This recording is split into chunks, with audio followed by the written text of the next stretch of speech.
people, we are back. A2TP podcast, episode 242, and we are in 241. 241, my bad. And we are in the building. It's your boy, International Walt, and I am alongside my beautiful co-hostess. It's your girl, Tosh, the co-hostess with the mostest. And she's been the co-hostess with the mostest for a long time. Mm-hmm. Even before I was the co-hostess with the mostest. Mm-hmm. And we back for another episode of us. We hope y'all enjoyed the last episode. We enjoyed doing it.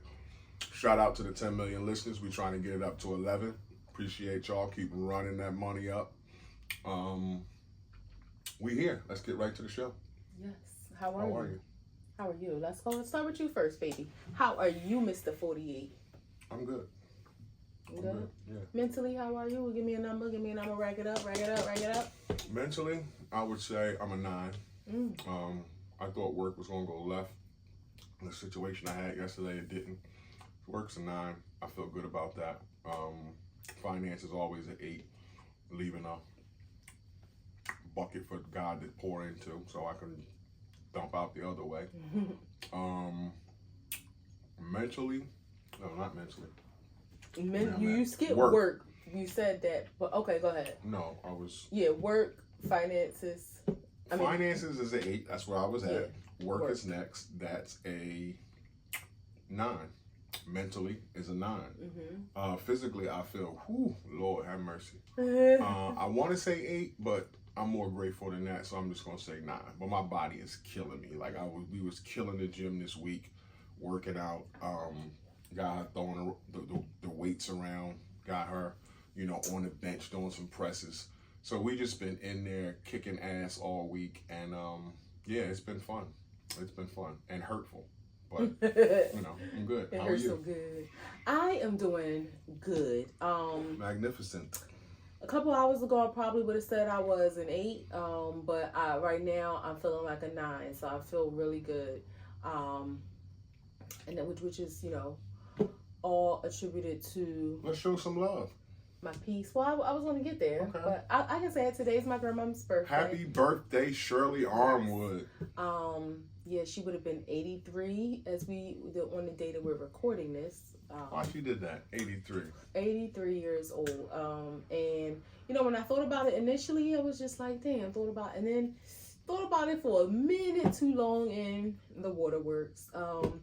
And one of my girlfriends, she was like, I'm sending you well, but she was like, time doesn't heal a thing.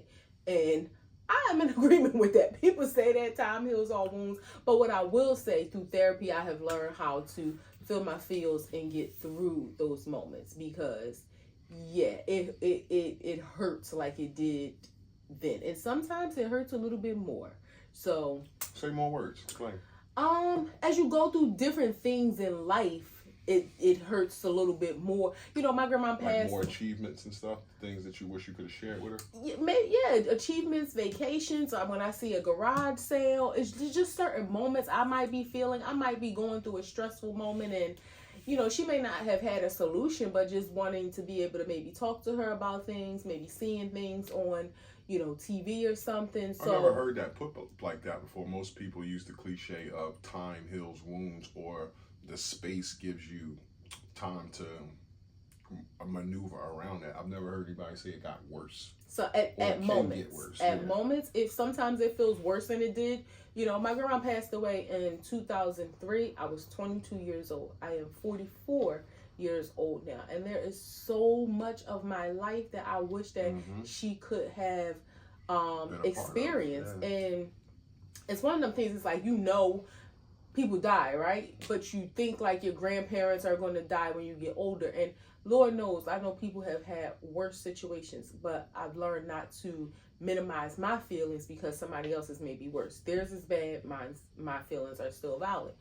And just thinking like, I never thought about her not being around, like as me getting older. So it's like thinking back and processing like, damn, 22? Like, she was such an integral part of my life. I never even, I can't even think about being a teenager and thinking that she wouldn't be there for, most of my life. So your wedding and all that kind of shit. Yeah. So, and sometimes I think about like you're 44 now, like 22. That's a Yeah. I think about my mom and my and her siblings, right?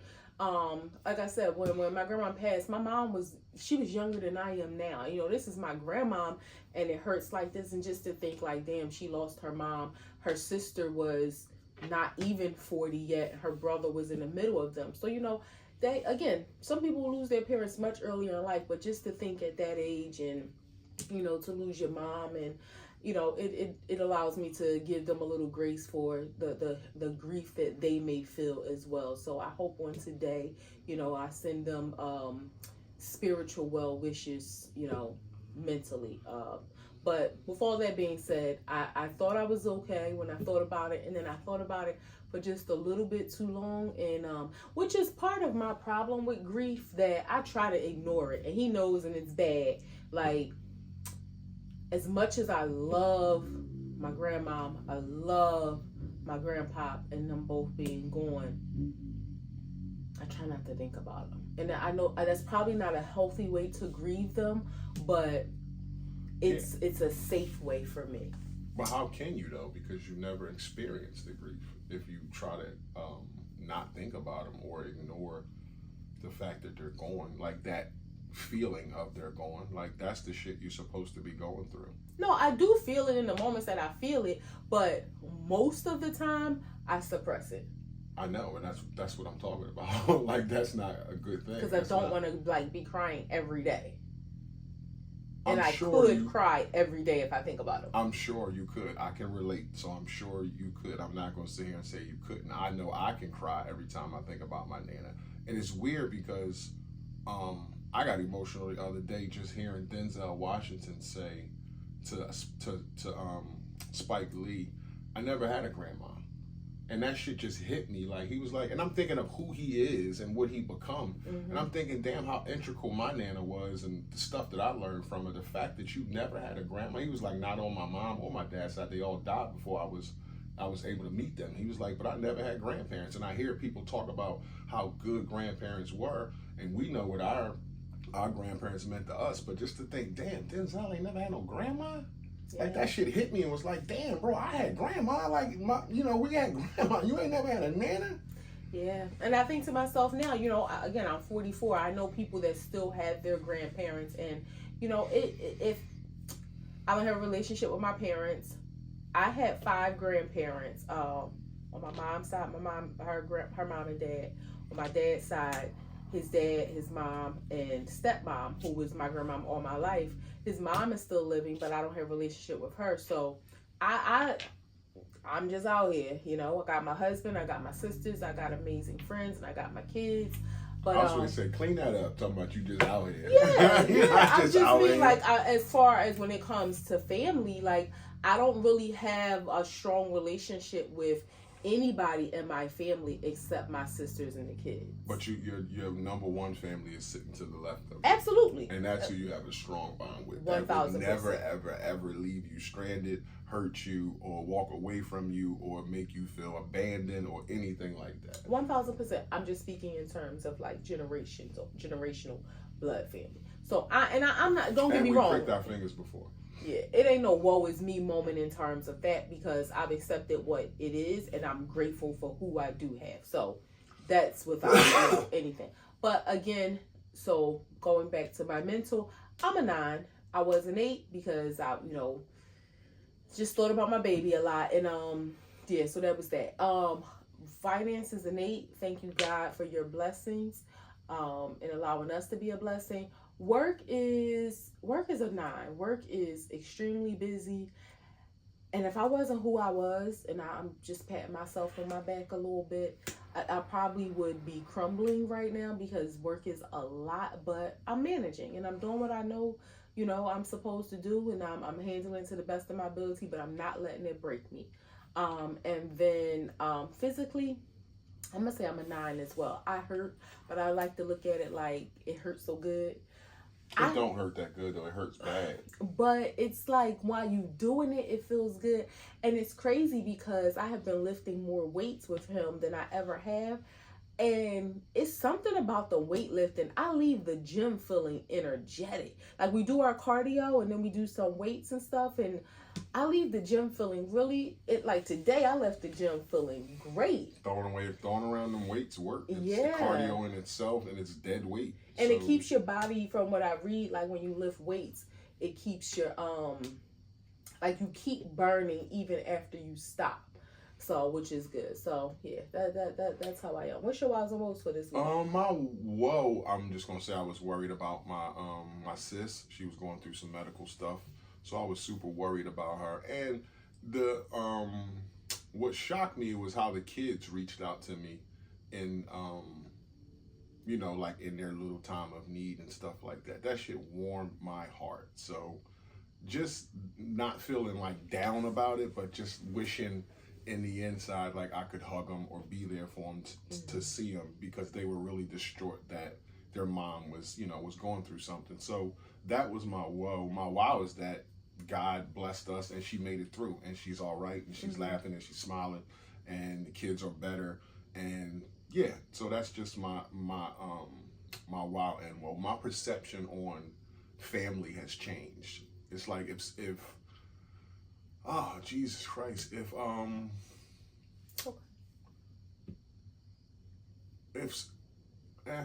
Just my perception on family has changed. That's all. I'm going to leave it at that. I'm not trying to get all mushy-dushy. You sure it's okay to be vulnerable? I know. And I've always been vulnerable. I'm just not, you know, maybe later. Okay. You? Piggyback on you, my woe was, you know, my sister is healthy. She, you know, she had a major surgery, but like nothing, she's good. But my woe was just seeing how it impacted, you know, the kids. You know, if it's one thing, them kids gonna do is love their mama. And my niece Mackenzie, we call her Joey because, you know, if you didn't know, a baby kangaroo is called a Joey. And her mom is her best friend. If my sister had a pouch that Mackenzie can, and Mackenzie is 9, if my sister had a pouch that she could climb into and be attached to my sister, she would. She has asked my sister if she could drop out of school, and she is so intelligent. She just feels like she knows everything she's supposed to know because she can read, she can do math. She just wants to be in the back of the car with my sister when she goes to work and stuff, so that she can be with her all the time. Like, she is so attached to my sister. It's a beautiful thing.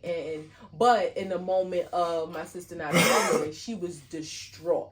And I had to, like, you know, really convince her, like, first of all, you know, if something was wrong, me and your uncle would be on the airplane there. So that, I think she started to rationalize in her head, like, okay, that makes sense. They would be coming here if something was wrong. You know, we talked through it, and she felt a little better. She called and talked to her uncle, and she really wanted, I think she just wanted to bust it up. She wanted to occupy her time because her best friend wasn't home. So, you know, she you know, so the wow is, you know, again, piggybacking, my sister is doing well. She, you know, she's recovering. She's doing good. She's in good spirits. Her babies are happy because they got they mama kangaroo back, and all is well. So I'm grateful to God for his blessings over my family, over our family. Like my husband says, God don't play about us. And when we say that, it's everything attached to us. And I am so grateful, you know, just for his covering and protection over us. Yeah. Absolutely. Yeah. So grateful. It's crazy to see kids deal with something like that. Like, when you try to think back to your own childhood, you know, my mom was pregnant. She had a baby in the bed. Like, when I was playing outside, like... Which one? Sheen. Oh, okay. Came, like, in the bed, like, when I was just outside playing basketball. Came home, and he was, like, there. Oh, wow. Like, what the fuck? So, yeah, it's like, she never really had no major surgeries, but... Well, not that I know of. I don't think she was cut before when we was young, but you just can't think of a moment where you were worried like that. And to see, like, them super worried about their mom, it just put in perspective, like, how much they care about her. And, yeah, that just was, like, wow. And the fact that how they deal with it, like, reaching out to us, reaching out to you, reaching out to me, like, trying to get some sense of normalcy, I guess. And that was just crazy to see. It really was. Like, I've never experienced anything like that. Yeah. So yeah, super new to me and super loving. Yeah, it's crazy. I remember my mom, well, two like hospitals. When she had Erica, I was much younger. I don't remember. I was 4.5. I remember her having Sierra. I was 12, and we stayed at my cousin Shelly's house that night when she had the baby. Maybe she had to stay there for a couple days, I think, because she had a cesarean. And then I remember her having to have her gallbladder taken out. And it's crazy because what stands out in my head is how much of a piece of crap my dad was, because I don't even think he went to the hospital. And like now I had to have the same procedure. Like that's surgery. Knowing how my husband don't play about me, like I can't have a splinter and go to the hospital and he not by my side. So it's so weird. I like a while ago, maybe when I got my gallbladder out, I don't know. I kind of thought about that. Was like, how did he even like go to? I think she was there by herself. I don't know. Like that's crazy. Yeah. I don't know who was there with her. I don't know if like my grandmom or anything like that. But I do remember he wasn't. And they didn't share shit like that with kids to, I'm gonna take the oldest kid to the hospital, or like just some advocacy, somebody to fucking say like, who do we come out in case something go wrong? We ain't making a phone call. We have a person here. Like that shit just blows my mind. Yeah. So that that was the only really the times that I remember her being in the hospital. And you don't get that till your ass is in the hospital and you looking around kind of incapacitated, hoping that whoever is speaking for you got some sense. They know what the fuck to talk about. They know what questions to ask. They can show a hint of concern so you don't get ignored, so you don't get put to the side. Yeah, because even for my sister being 600 miles away, my nephew was there with her, but I was there via phone. So when the doctor came out and she was talking, and even he told his mom that the doctor was leaving, I was like, excuse me, hi. I got some questions. Like, I'm on the phone, but I'm not physically, but I got some questions. Like, you gotta have people that care about you. Because I'm at work and I was telling Eddie about this. It's like, yeah, my sister having surgery this morning, and everything went well. It was like 10:30. I was like, yo, she good? Everything went well. Tosh was talking to the doctors. He goes, how she talk to the doctors? He's like, ain't she at work? I said, yeah, on FaceTime. He goes, ain't that HIPAA? I was like, dude, like that's her sister. She go and talk to the doctor. Regardless, like I was right on the phone, like, hello, excuse me, like, hi. Yeah. And she was welcome, opening to talk to me. I guess I was gonna be there regardless on the phone, whether they said I wasn't allowed or not. I told my nephew, if they say no, you put me on the phone anyway. Mm-hmm. Like that, I'm not accepting a no. I will call everybody in the hospital about mine. So yeah, that's that. That's cool. We was talking about the remembering like stuff from when we were kids and things like that. What is your life's biggest what achievement in life makes you feel most powerful? And thinking about our grandmothers, what achievement you think they had that made them feel powerful? Like for me, I know two things my Nana cared about was her job, Moss Rehab, for 40 years. She really was proud of that, and I know she was proud of her grandkids. Like those were two poignant things in her life. For me, just knowing her, I don't know about anything in her childhood what she might have been proud of, but her job and her grandkids was something that she was super, super proud of. All of them. Yeah, so I think for my grandma, I think she took a lot of pride in owning her home. Like, even though we, lived in North Philly, my grandma grew up around 32nd and Norris. And then she lived in Abbotsford Projects with my Now, I don't even know how that transition happened. I don't know. I guess she got older, met my grandpa. They needed a house. They lived in Abbotsford. I don't know, but that's what it was.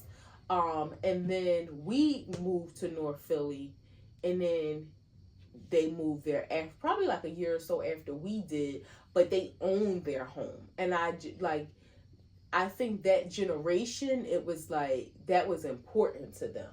Like home ownership. So yeah, I think that was something that was really important to her.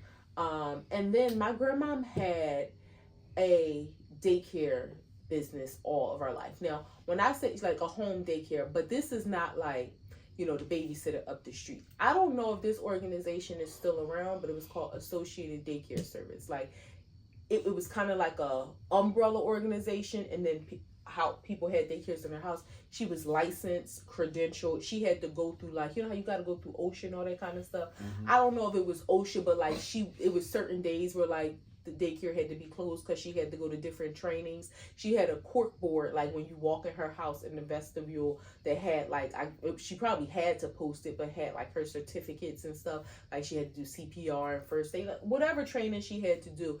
And I think she really took pride in that. She did that. That was the only job I ever known her to have. I think she mentioned like she used to work in Sears when she was younger, but I don't know anything about that. All of her life, like Sears and Roebuck. I wish that it was, like you see documentaries or something of like all the kids that a teacher taught. Mm-hmm. I wish there was a way to gather all of the kids that came through my grandma's daycare. Because it was so many. And like some of them really became like part of our family. One girl, I remember she took her to Disney World with us. Like some of them would spend a night. Then when my grandpa got sick and had to retire, he would be there. And like some of the boys would come in the morning and he would take them upstairs. And they would come downstairs, face greased up, hair brushed. Like he would make them look nice. So I know she took pride in that. As far as for myself, what makes me feel powerful, I think having the ability, and even though we are interdependent on one another, but I think having the ability to provide for myself is an achievement that I don't know if it makes me feel powerful or if I'm just proud.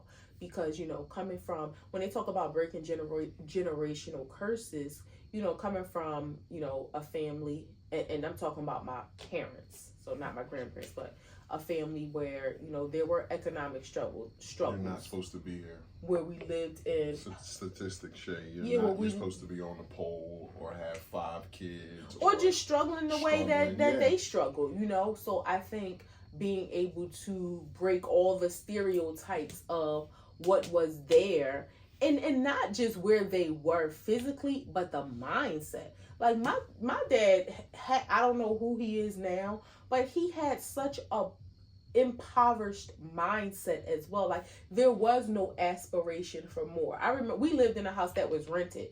It was owned by like my family, my aunt or something, my grandpa. I don't remember who owned it, but they paid rent. And I remember like having a conversation one time, like, what would you do if you won $1 million? And he was like, I wouldn't move nowhere. I would just get this house fixed up.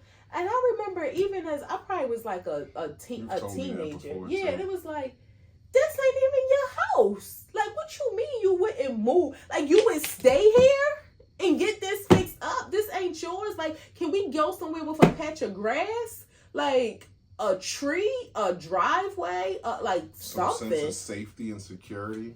But that was just his mindset, just that impoverished, this is the bar. So for me, I think just being able to be self-sufficient if I had to. And again, thank God I don't have to be totally self-sufficient, but knowing that I can provide for myself. And not only that, help provide for my family, like help take care of our kids as needed. My sister's doing really well, at this stage in her life. And there was times that she struggled. And even now, if she doesn't struggle, just still being able to contribute, that's just an achievement for myself that, I'm proud of. I think one that makes me feel powerful is my relationship with God. Like having created that, like I've never really had that my whole life, or I'm not gonna say I've never prayed because I've learned to pray for my nana, but I never really talked to God unless I was in some dire situation or something. And yeah, just being able to create a relationship with God and feeling comfortable in it makes me feel powerful. Now, it doesn't make me feel invincible, but it makes me feel powerful. Like I just have another dope layer of protection other than the prayers my wife has for me, the prayers that my nana, she put out in the world for me, my mother, the people who prayed for me. So yeah, that makes me feel super powerful. Is that the closeness that I know Walt has come, and speaking of myself in the third person, but I know that how I've come closer to God. Like, I'm 48, and at 28, like, I just didn't feel the way I feel now. At 25, I didn't feel it. At 35, I didn't feel the way I feel now. So, about God anyway. So, that makes me feel super powerful. That's awesome. That's awesome. It warms my heart to hear you say that, because to hear you say that in a sense of like that's something that you revere. Mm-hmm. You know, that's really dope. I love that. With God being, He's not a new part of your life, but being a bigger part of your life than He has in the past. You know, we tend to think about him being in control of everything, which He is. But it's not like on a day-to-day... Am I boring you? Mm-mm. Okay. It's not like on a day-to-day basis we automatically think about that when things come up. So thinking about problems that come up in life, what is the hardest problem you have ever had to solve? The struggle with myself, like who I was, manhood, mental problems. Yeah, like the struggle with myself, mental problems, being mentally ill to a point where you don't know how mentally ill you are. And I'm not saying like schizophrenic or fucking, stabbing myself in the face with a fork, but just being not right. Just being not right, having a bad thought process, not knowing how to process feelings and emotions. Just that problem solving of finding out who I was and being comfortable in my skin. So, and everybody know I lived a life that was, I was a fugitive. So I was being somebody else that I wasn't for a long, long, long time. And it had real psychological effects on me. It wasn't just, in the beginning, it was like, I'm just, it's like a game, like a act or whatever. Mm-hmm. But in the end of it, the tail end of it, it was like, it was sticking to me in a way that was like, no, like I'm too old to not be who I am. So yeah, that's the biggest problem that I've ever solved, is connecting with who I am and where my life is going and manhood. Do you, Saul, do you feel like it is the solution is still in process? The solution of manhood, I mean, I kind of got a idea of who I know who I am. I know who I want to be, and I know how I want to look at the world and protect my wife and lead. I know all those things, but yeah, I still figure out because I'm new to me, so I still figure out in ways in which I do stuff or react to stuff or see stuff in a certain way. That's why I always like to perspectives is big to me. Like, why does that person think like that? Or if I think like this, what's the opposite side of it? So I can kind of just gauge off information, like where do I land in that? Mm-hmm. And if I'm on the left, I'm on the left. If I'm on the right, I'm on the right. If I'm a little shaky, I'm a little shaky. Yeah, you don't always have to have your mind made up. Yeah. Yeah. So that's how about you? You kind of hit the nail on the head when you said mental problems, right? And it made me think, like, it sounds so broad, but it's very poignant. I think for me, dealing with anger, my anger issues, that I never really realized that I had, Yes, you did. No, that I was going to say had in past tense. But I'll take accountability and say have. But it's under control.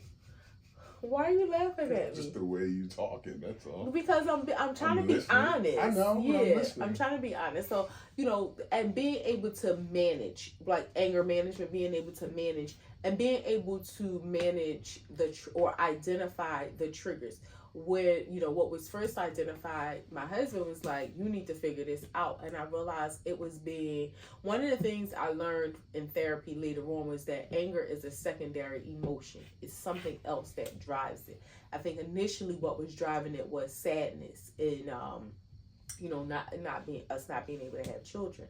and dealing with the fertility issues was my sadness and not wanting to be crying all the time was manifesting as anger. You know, so that was like a big thing for me, and like realizing like, oh, this is like, okay, stopping yourself from feeling the sadness. Feel your feels, just don't stay there, you know. So that was big for me. And then I realized that anger is attached to a lot of other emotions that can provoke it in other ways. So I think just identifying when I do feel angry, taking a step back and think, what's making you feel this way? Is it sadness? Is it disappointment? Is it fear? Is it rejection? Like, what is that primary emotion that's driving you to feel angry, and deal with that instead of allowing it to manifest itself as anger, because that's not going to solve the problem. Think about what is it that you're really feeling, and then that can help the anger to dissipate, because now you're addressing the issue. You're feeling sad, you're feeling disappointed, you're feeling neglected, you're feeling rejected, you're feeling, you know, whatever these feelings are.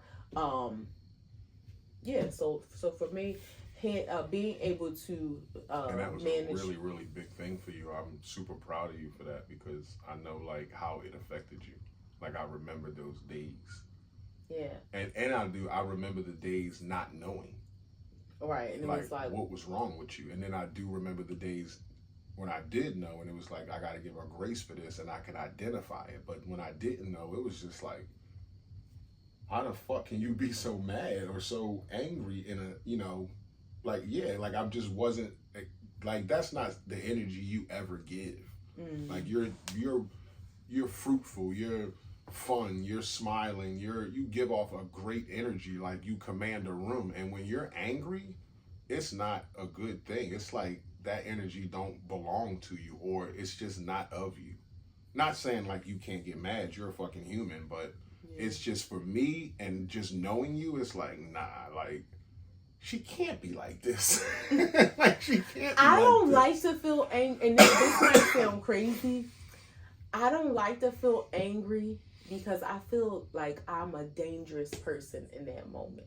No, I don't mean like physically, but I feel like it's almost like momentary, like insanity. You see red. Like I can say anything. Like, it's like in a moment of anger, my mind stops thinking rationally. My mind stops thinking. It doesn't, babe. You think it does, because me and you have had heated arguments, and I've seen you mad at me, or just us hollering at each other and arguing with each other earlier in our relationship. You never said nothing to me out of But you don't understand the internal turmoil that goes on in my mind. No, I understand that, but I'm just saying your rational thinking is, I know who I'm arguing with. Well, so that's what I'm saying. Irrational isn't the right word, right? Yes. You have you can be mad and pissed off and smoke coming out your head, but if it's me across from you, you only gonna say but so much. You're right. Even in our early years. You're right. Before therapy. Irrational is not the right word then. But it's like the things that my mind thinks to say or thinks to do are horrible. But out of the respect for you, just in general. So that is where the rationality comes into it, because I think to myself, so erase the irrational part. That's not the right word. I don't know what the right word is, but it's like in those moments, I like go through this thing like, nope. You're not going to say that. You're not going to do that. You're not going to be that person. You're going to like, and that's why I've never, from the beginning, I've never liked to argue, because I don't want to be that person saying horrible things. Yeah, I would take the irrational out, because you have been mad, and I've seen it firsthand, and you've never, we've been together 25 years. You ain't never called me no bitch or no pussy. Like, in an argument. Right. And I think in other relationships, when people get tip-top mad, that shit comes out. Yeah, because I've never talked to you like that. Like, you fucking bitch. Like, no. Like, we've had heated arguments, not knowing how to deal with each other. And that shit never came out. The respect supersedes the anger in that moment. I think we remember who each other are. Now, if you was arguing from across from somebody else, they might have got the business. I'm sure they would have got the business from me, but I'm just saying, yeah, I would push back on that irrational thing. Right. So it's not the irrational is not the right word. What I'm saying is I don't like being angry because I don't like the way it makes me feel. You saw, unfortunately, situation we had, where my anger got to a point where I don't know. I don't like being that person. I don't like being that person because it's kind of like no holds barred. But you're right. When it comes, it is rational in the sense that I don't want to. I know when it's like to a point where it's like it ain't no coming back from this, so let's go. Mm-hmm. But if it is a situation where it's like, nah, I don't want, like, even if I'm, God forbid, if I'm arguing with my sister or something, like, there's some coming back. Definitely my husband, so that goes without saying.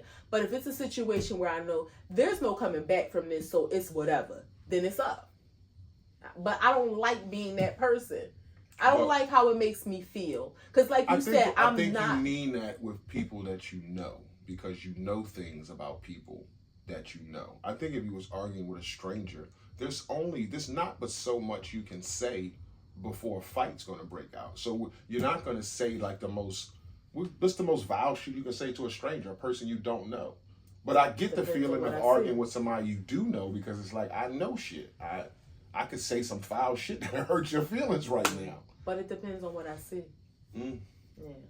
Okay. So, but I don't want to be angry. So that's one for me, the biggest problem, the hardest problem that I solved and continue to, because it's part of a healing journey, but being able to identify and recognize it is a huge solution. Problems, challenges, in your career, what has been your greatest challenge? Being a leader. Really? Being a people are my greatest challenge. Like, and the thing is, it's like you're my team player, but I know for a fact you've never been a team player. No, you're not. No, don't say no. You don't like being on a team with people where if something goes wrong or you lose the game, and that somebody else is responsible. That bothers me. But I'm not talking about being on a team. I'm talking about being the leader of a team. Okay. So that's why I said being a people leader is the hardest for me. And maybe it's part of that too. Like, I want the team to work well together. I want everybody to be on. I feel like I try to be such a great communicator, and when people aren't receptive to that, it's like, where did you go wrong? Like, if I like. You ever feel like you over communicate? Possibly, but if you show me that there's a difficulty in understanding, then I guess that's the challenge of like, where's the median? You know, I say this about you in our regular life in joking, but I'm serious and I'm not taking a shot now. But I've learned that in leadership, that in different ways in leading, sometimes you can over communicate and say too many words. So being as concise and direct, at least in my field, is better than saying a bunch of words, because I don't know about, I'm not going to talk about people's brain capacity, but the people that I work with, you lose them when a lot is explained. Like, so you just be as concise as possible and, and direct as possible. But I've also learned in leadership, and that may not work for everybody. That's what I was saying. In leadership, some people you got, because with some people you can talk to a group and say something, and you gonna have that person that went over their head. They can look like they understand, but then they'll do something completely different, and it's like, but wait, we said, when I said this, it was this. But when you have that one-on-one, it's like, oh, okay, like they need that one-on-one. So for me, again, I think that I do well, but it has been the greatest challenge is being a people leader, because being a people leader, it takes away from like just the job. Yep. You're now managing personalities. Problems. You're managing people's personal lives, which I don't want that to be part of it. Like when people got, just issues going on. And sometimes, like for me, it's it's like things should be on a need to know basis. And there's a lot of things that as a leader you don't need to know, but people feel like they want to be transparent and they want to tell you, and it's like, don't even involve It's their job. me. I've learned this from Eddie. It's their job, and they think that they have to, like, there's some sort of I don't know. I can't even put it in words. It's some sort of like hierarchy. Okay. Where you have to like ask or get permission or something to be a certain. And it's like, no, that's just your job, bro. You still can be who you have to be. Yeah. What's your greatest challenge? It would be probably the same thing. Like my career, working with people, not expecting me of other people, and I don't care to know why you need to be absent or why you need to leave early. Just go. See you tomorrow. Like, I don't need to know what's wrong. But some people take that as you don't care, and I need people to work for me. So I've learned that with some guys, they be like, I need to leave at 12 o'clock. All right, cool. Like, I'll see you tomorrow. And with some guys, they take that as, oh, you don't give a shit about me. So it's like some people will say, hey, I got to leave at 12 because I got to pick my kid up. Oh, okay, I hope that works out. Like, you just don't ignore the reason. So it's a game that you got to play with different people where this person might, like you said, you can be a little bit more direct, and this person you have to kind of coddle a little bit. At least it's like that with men. I mean, I know in your field you work with a lot of females, and in the construction world. No, it's half and half. Okay, well, in the construction world, it's different. I work with like 70% men, 30% females. Okay. So yeah, and the females come more on the on the client side, like the people I'm working for.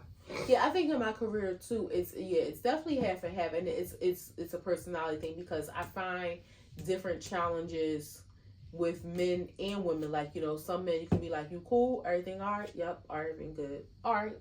That literally can be the conversation. And if they not cool, they'll tell me. And then other people, it's like, you know, you cool? Well, maybe. I mean, I get, and it's like. And I also had a feeling of, I remember a time, I would say like 2010, 2012, where I felt like I'm going to get fired or I'm not going to go very far if I can't work with people. And it was like, you know, that's what I say, like, everybody that's on a job with me is not going to work like me or don't know as much as I do. And that would frustrate the shit out of me. So learning to work with people that, I don't know a better way to say it, but just deem like don't know as much as you, used to be like, I guess because of who I was taught from. Like, you know what I'm saying? But it was like, you got to give people grace. You got to let people learn. Everybody don't come out the womb wanting to do carpentry. So, yeah. Which of your skills do you think is the coolest? Whether it's professional or personal, like just which of your skills? This is easy to spot bullshit. I think that is a hyper sensitive skill of mine that sometimes when people are talking to me, I hear Charlie Brown teacher, wah, wah, wah, wah, wah, wah, and I'm thinking, you're total bullshit. Like, you're telling a lie right now. I'm not fucking hearing you. And that's what I'm thinking in my brain. And they're steady telling me a story or talking. And it's like or I can meet somebody within 5 minutes and know if we say 10 words to each other, I know I don't like him. I don't like her. Like, it could be girls, guy, anybody. Like, if I just have the ability to know who I like and who I don't like right off the rip. And most of the time, I would say pushing 95%, I'm right. Like, something comes out and it'd be like, see, I knew I didn't like that motherfucker. Or I knew I didn't like her. You? Wow.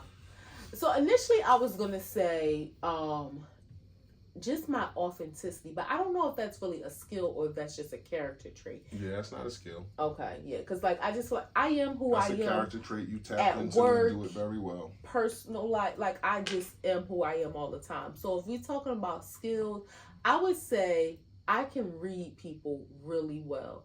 What I have learned, no, I can, and I'm usually right.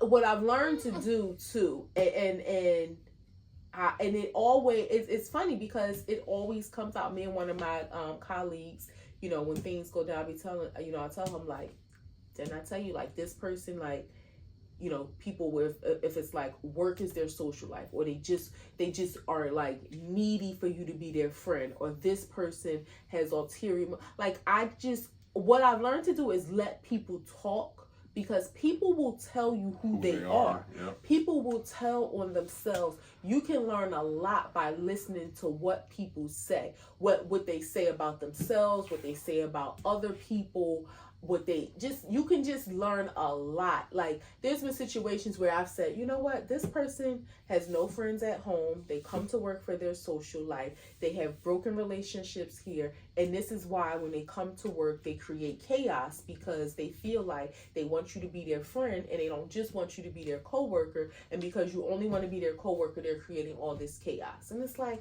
I don't really know. And then like months later, I find out the complete scenario is correct. But and that's just one example. But I really feel like I may not have always been that way, but I have really honed in on the skill to be able to read people. Does it matter if it's a short communication? Like you said, no. I mean, talk. Can you do that within meeting somebody in 10 minutes? Or do you need the communication so you can be like, okay, I'm reading into this person, I know what you're about? Or can you just be like, the vibe ain't right with this motherfucker, or the vibe ain't right with her? I wouldn't necessarily say it has to be some sort of communication. I won't just say observing a person. No, just a few words, not like saying nothing, but just a short communication. I think so. Like, I think if you give people enough time to say enough, and kind of watch not just how they talk to you, how they talk to other people, body language. Yeah. Okay. Yeah. And again, I think it's something that I've honed, a skill that I've honed just working with people in general. I have to work with so many people from diverse backgrounds. And not only that, I gotta watch my back when I'm some places and work. So I'm like, I keep my head on the swivel. I'm watching people like, he's standing over there in the corner, like, she walking back and forth, side-eyeing me. Like, not that all situations I'm in are dangerous, but I pay attention to what's around me, people's body language, questions they ask me as they're asking me questions, what they're looking at. I just have learned to really pay attention, to read people, to let them talk more. And I like to talk. I talk to my husband all the time, my friends, I like to talk. Yeah, but it's weird because in a work environment, I like to listen more than talk. I think that's important. I've always been, that. Like, I'm not a talker. I don't like small talk. If we're talking about something important, I'm all in. But the general conversation of the day, I'm checked out. And I'm angry. Like, I'm angry. 3 grams. Trump doing some shit down there in Washington. He said if you murder anybody in Washington, D.C., the capital, they're going for the death penalty. I know how you feel about the death penalty, but I also know how you feel about people just running around murdering people. And he didn't say kill, he said murder. So that means like senseless shit. But anybody that murders anybody in Washington is going to get the death penalty, or at least they're going to go for it. Also, he put in place, if you burn an American flag, you're automatically getting a year in jail. No ifs, ands, or buts about it. No early parole. 365 days. I feel like he's trying to mimic this government after, like, when we hear of these dictatorships and so forth, where it's like, the American flag is a piece of cloth. It's a piece of, it's fabric, it's material. To put somebody in jail for burning it, like for what? Are you putting the people, the Ku Klux Klan members in jail for burning crosses? Because you would think you being trees. Well, you being a Christian man, so forth, and them burning crosses, I would think that holds a higher level of authority than the flag. If we want to talk about, but he's the president. He's supposed to uphold the flag. It's the country. I get it. I don't know and I don't want to sound insensitive because I know it means something to veterans and people that went to war. But the whole significance of the flag and people burning it and people being outraged about it. I know it's a valor thing, but I still kind of don't understand why people get so outraged at that. Like that somebody's burning it. Yeah. I guess people who are patriotic, but I don't get the outrage either, and I damn sure don't think anybody should be put in jail for it. I don't think people should be beat up or fucking shot because they burned a flag or thrown in jail. And that's what happens. If people see somebody burning a flag, like some people will approach you, hey, what the fuck you doing? Like, you might get jumped for burning the flag or some shit. And I probably wouldn't bat an eye. Like, yeah, like you there's other things in the world to be worried about. Like, I'm not concerned that you're burning fabric. And the murder? My thing is, how about address the gun issue, right? Not saying that all murders happen with guns, but majority do. So let's address the gun issue. But of course he's not going to do that because he's an advocate for the NRA. But let's address that issue and how, clean up the illegal guns on the street, and then maybe the murder rate. But they just want to automatically go, if you kill, we'll kill you. Like, eye for an eye now? Like, I don't get it. And again, I feel like he's trying to create this dictatorship. He's in Washington, D.C., so this is happening around Washington, D.C. If you feel that strongly about it, and I'm not in agreement with this, America is a country. Why not say, you're the president, you have said some outrageous things. If anybody kills in any state, we're going to make the death penalty statewide. He can't do that, and he said that in the thing. He was like, I would do it across the country, but each state has to make its own decision. Like, states have governors, and they're independent of that. So that's just how the democracy is set up. No, I understand that, and because the Washington D.C. It's a district. It doesn't have a governor. So he's anything in Washington is a federal law. That's what they hold over there. It's not a state law. So you go to jail in D.C., you're most likely going to the feds. For any crime? They have fed jails in D.C., and because it's not a state, it doesn't have a governor. So all the laws are regulated under federal law. I just was reading about this. Oh, right. So I'm just saying, like, let's say you get a weed charge. That's depending on what the weed charge is. I'm sure if it's like a nickel bag, it's not going to be a fed charge. But if it's so that's what I'm saying. Do they have penalties that aren't on the federal level for some crimes? No, everything in DC is on the federal level because it's not a state. It doesn't have a governor. Wow. Okay. Yeah. Now I don't know the severity of that, but everything in DC is on a federal level. And I don't know if he just did that, but I just was reading about this. And because it's not a state and doesn't have a governor, then that's why everything is guided at the federal level. That's interesting. Because there is no state level. There's no state laws. Yeah, that's interesting to know. But I know that he can't do that. But he's tried to implement a lot of things that he can't Executive do. orders. So that's why I'm saying, if you're so concerned about murder and you want to kill people for killing people, then why not make an attempt to say, oh, this is going to be a national thing? It's like him just trying to create this dictatorship around him, like creating this bubble as if he's going to live in Washington, D.C. forever. You got 3 more years, buddy. Right. Not unless he do some drastic shit and actually become King Jong-un or fucking Putin. We're moving if that's the case. Because if the country allows him to do that, who knows what's next? Like, no more voting, no more presidency? We will not. I would like to say, and I would be on board with moving. No, I was about to say our first step would be to Canada because that's the closest place. It's more stable. We can figure things out from there. But we're moving. Mm-hmm. We're not living here if they just decide he's president forever. Because then I'm afraid, like, what else are y'all going to decide? Yeah, y'all going to do some dumb shit. Yeah. Second grade. School starting. Kids are back in school. Here, there, a few states. Our kids started a month ago. But school shooting already in the first week. Does this mean 200 school shootings this year, or is this like, does this say something that they're having school shootings in the first week?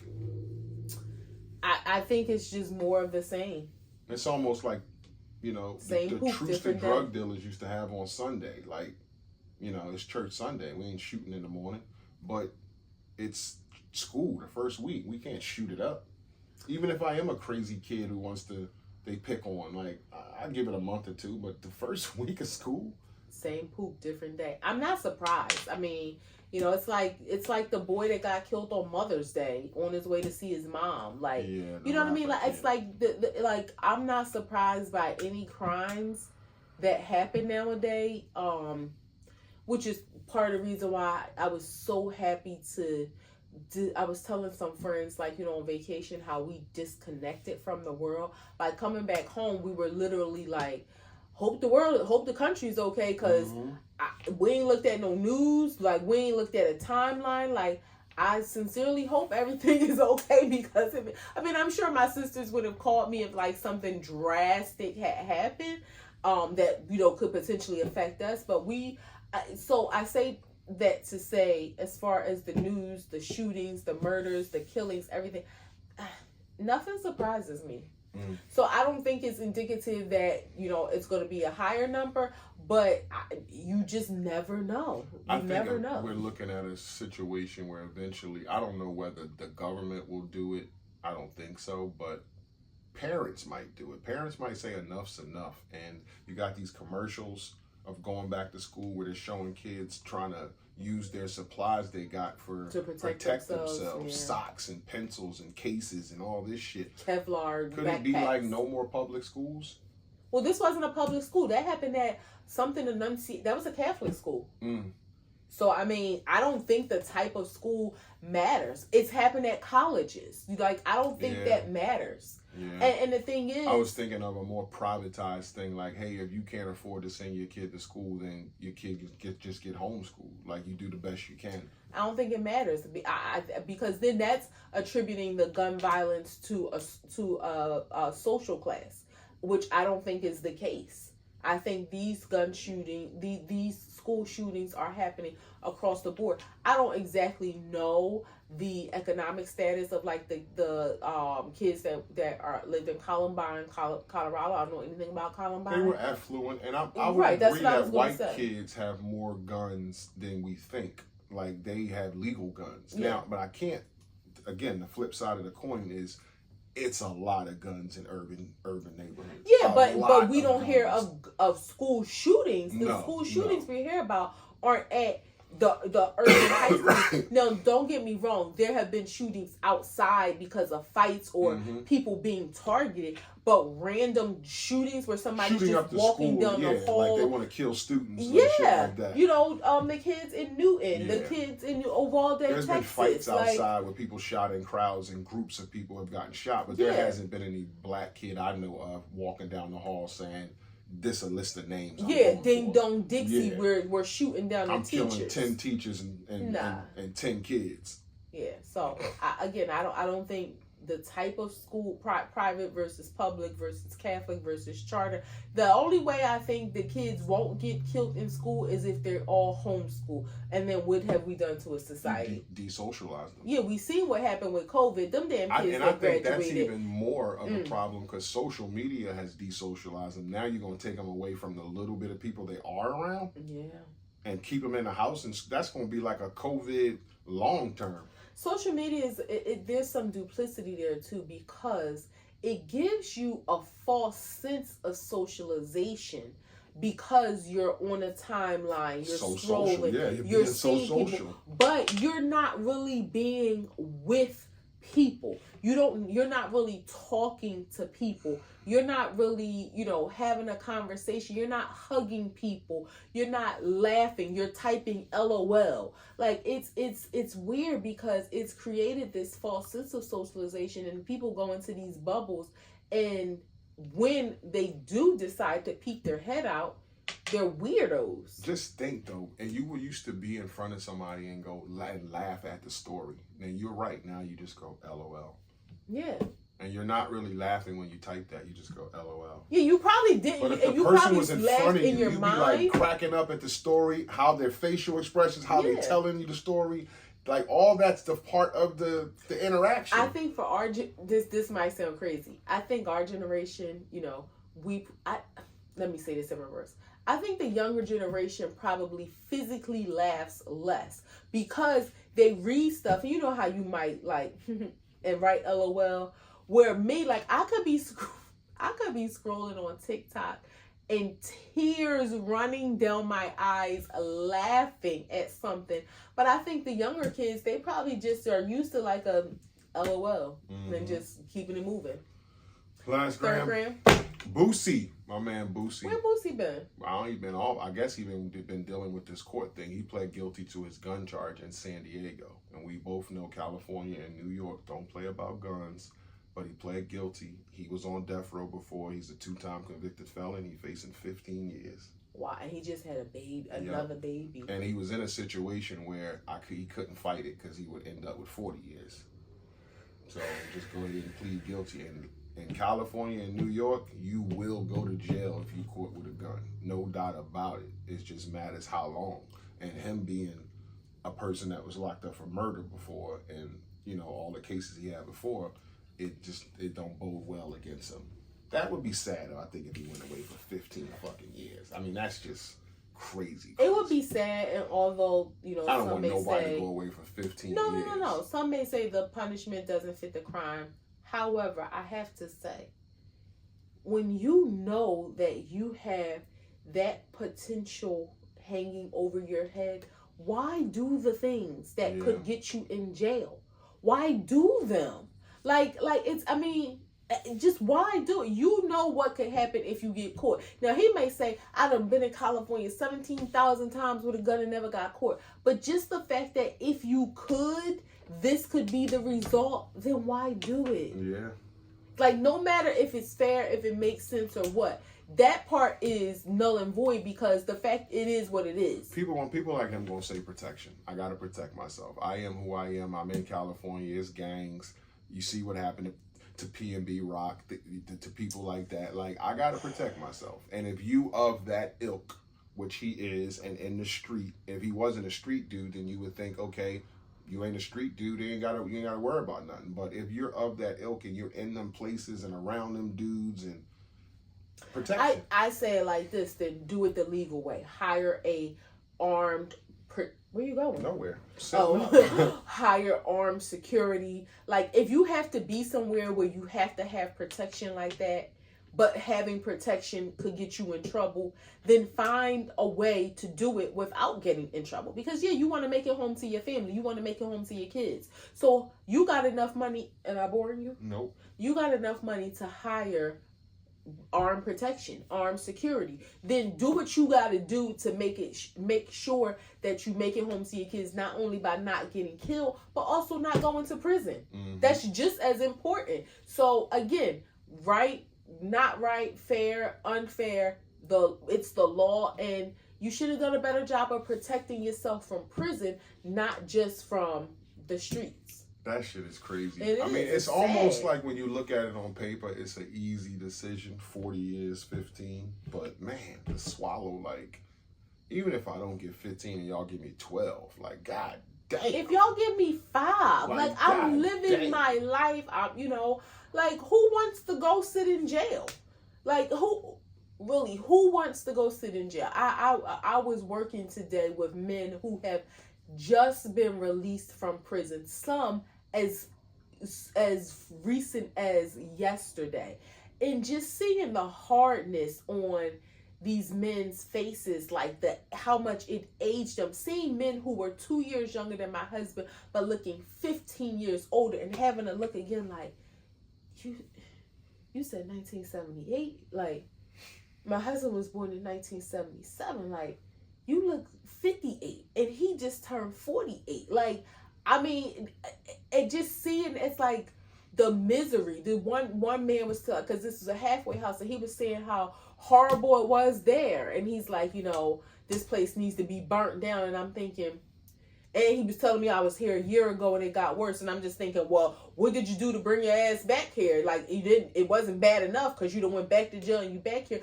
but just, who wants to go to prison at all? Nobody. At all. Shouts out to Boosie. Hope you don't got to go to jail for 15 years, man. Yeah, I hope not. Yeah. You got kids, you got a woman, even if you were single by yourself, who wants to go to jail? It's a wrap. Back to the podcast, episode 241. It's your boy, International Walt. It's your girl, Tosh, the co-host with the mostest. If y'all fuck with us, y'all fuck with us. If you don't, you should. Peace.